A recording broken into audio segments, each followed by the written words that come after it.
कंजू प्रधान को घर आया देखकर धीमा की खुशी का ठिकाना न रहा। धीमा की पत्नी रज्जू ने फौरन बक्से में से नई चादर निकालकर चाय पर बिछा दी। कंजू प्रधान पालथी मारकर चारपाई पर बैठ गया। अरे धीमा, मैं तो तुझे एक खुशखबरी देने चला आया, कंजू प्रधान ने कहा। तेरा सरकारी क्वार्टर निकल आया है, लेकिन उसके बदले में बड़े साहब को कुछ रकम देनी होगी। रकम? कितनी रकम देनी होगी? धीमा ने पूछा। अरे धीमा, बड़े साहब ने तो बहुत पैसा मांगा था, लेकिन मैंने तुम्हारी गरीबी और अपना खास आदमी बताकर रकम में कटौती करा ली थी, कंजू प्रधान ने कहा। पर कितनी रकम देनी होगी? धीमा ने दोबारा पूछा। यही कोई 5,000 रुपये, कंजू प्रधान ने बताया। 5,000 रुपये? धीमा ने हैरानी से पूछा। इतनी बड़ी रकम मैं कहाँ से लाऊंगा? अरे भाई धीमा, तू मेरा खास आदमी है। मुझे प्रधान बनाने के लिए तूने बहुत दौड़ धूप की थी। मैंने किसी दूसरे का नाम कटवा कर तेरा नाम लिस्ट में डलवा दिया था, ताकि तुझे सरकारी क्वार्टर मिल सके। आगे तेरी मर्जी।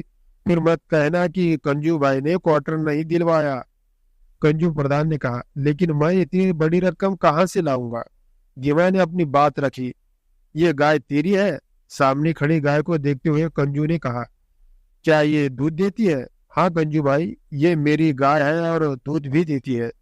अरे पगले, ये गाय मुझे दे दे, इसे मैं बड़े साहब की कोठी पर भेज दूंगा।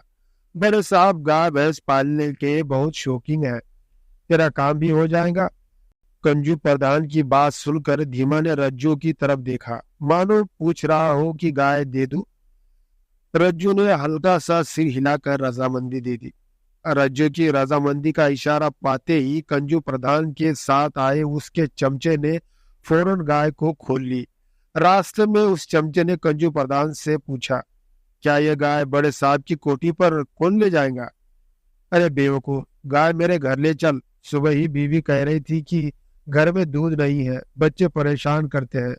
अब घर का दूध हो जाएगा, समझा? कंजू प्रधान बोला। लेकिन बड़े साहब और क्वार्टर? उस चमचे ने सवाल किया।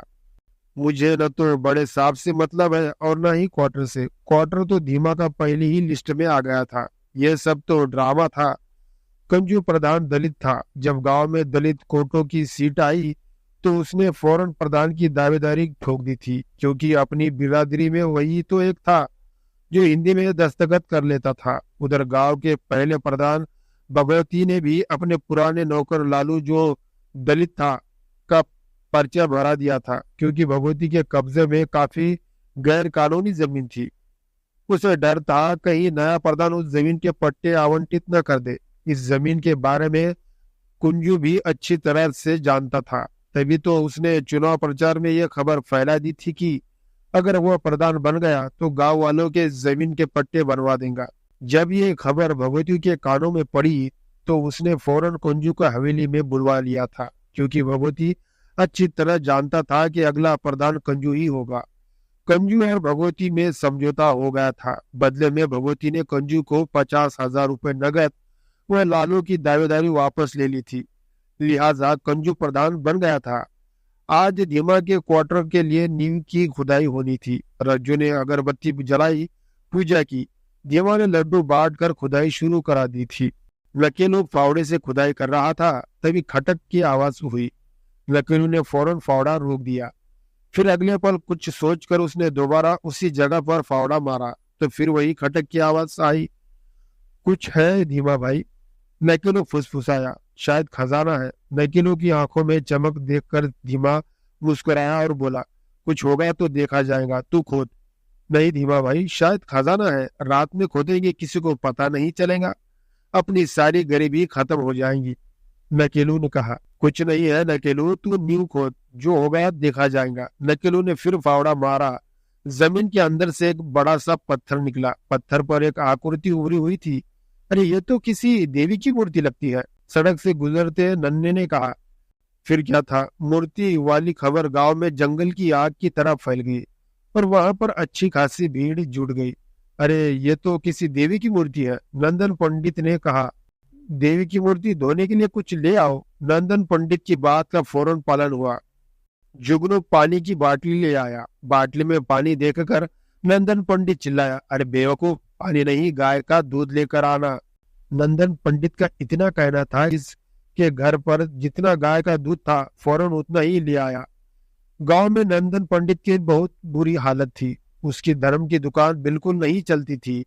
आज से उन्हें अपना भविष्य संवरता लग रहा था। नंदन पंडित ने मूर्ति को दूध से अच्छी तरह से धोया, फिर मूर्ति को जमीन पर गमछा बिछाकर 2 ईंटों की टेक लगाकर रख दिया।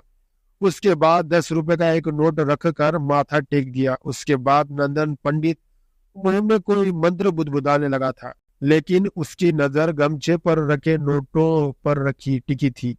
गांव वाले बारी बारी से वहां माथा टेक रहे थे। धीमा और रज्जो ये सब बड़ी हैरानी से देख रहे थे।